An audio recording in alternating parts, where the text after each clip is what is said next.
cryptocurrency is a form of digital currency that's in its infancy. Because it's so new, most of us aren't knowledgeable of what it is and how exactly it works, particularly since some of those rules are being written in real time. And where you find money, there's usually a scammer ready to take full advantage. Nathan Calhoun from Schoolsfirst Federal Credit Union is here to talk about common cryptocurrency scams and how to avoid falling victim. Welcome, Nathan. Thank you for having me. Yeah, we're happy to have you on, and it's nice to see you again. What is cryptocurrency in a nutshell? Because to me, it's fairly, I don't fully understand it.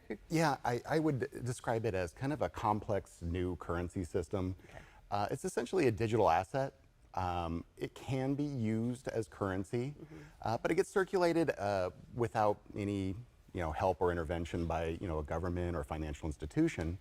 I say it can be used as a currency because some governments have actually banned it outright. Here in the U.S., we have more of a use at your own risk policy towards it. So, whether it's considered tender is really between the buyer and seller in a transaction. And I heard you say use at your own risk. So how do scammers kind of come into the picture? Well, cryptocurrency ends up being one of the preferred methods of scammers to collect their funds from their victims. As we had mentioned, it is new, not very well known, and it operates outside of any oversight from a government or financial institution. So these transactions that are being done using cryptocurrency, they're not monitored, they're not flagged for suspicious activity.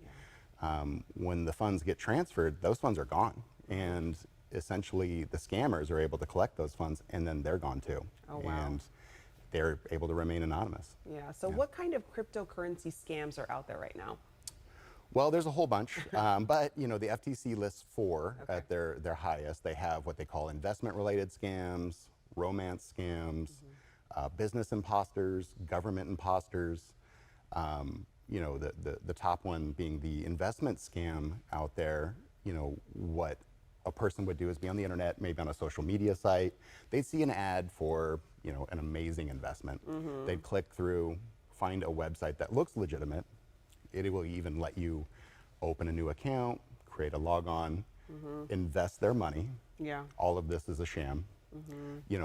They even go as far as to maintain the account on this fake website and then report to their victims that, hey, you've made money. Now it's ready to cash out. Please, though, you're going to have to send us some fees and some taxes. So, send us more money.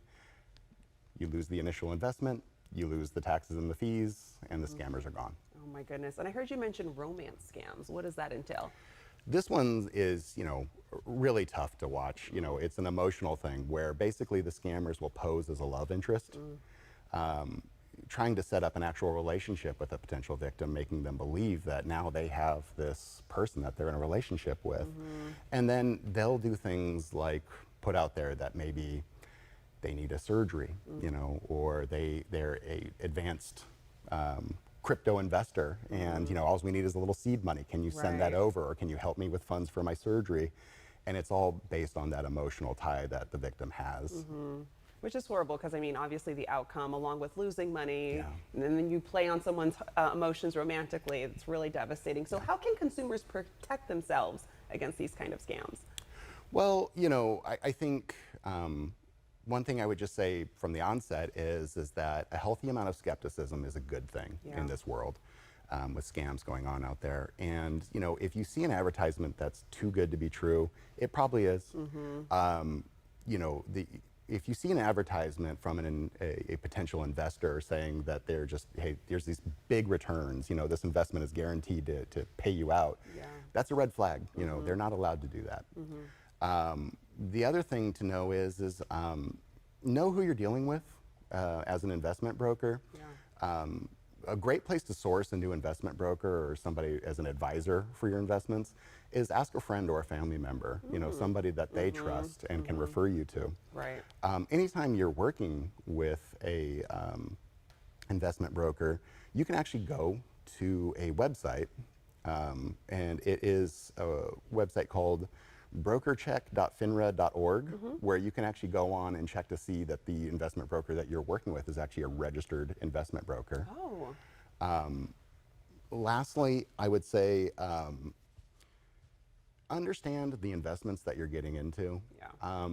You know, it's one thing to say, okay, this person's an advisor, they're here to help me, but try to gain a real understanding of what is the investment. And if you really don't feel comfortable or understand the investment you're going into, don't involve yourself in that kind of investment. That's not a good one for you. Yeah. And lastly, you know, if anybody is telling you to send them funds, crypto or otherwise, over the internet, if you only know them over the internet, it may not be a trustworthy person to receive those funds. Yeah. So I would avoid those two. Yeah, and you really pinpointed it. I feel like really doing the research and just making sure, like you said, if it sounds too good to be true, Yeah. it probably is. And I know Schools First, you have many locations that people can go to to get more of that. And for more information, you can visit schoolsfirstfcu.org.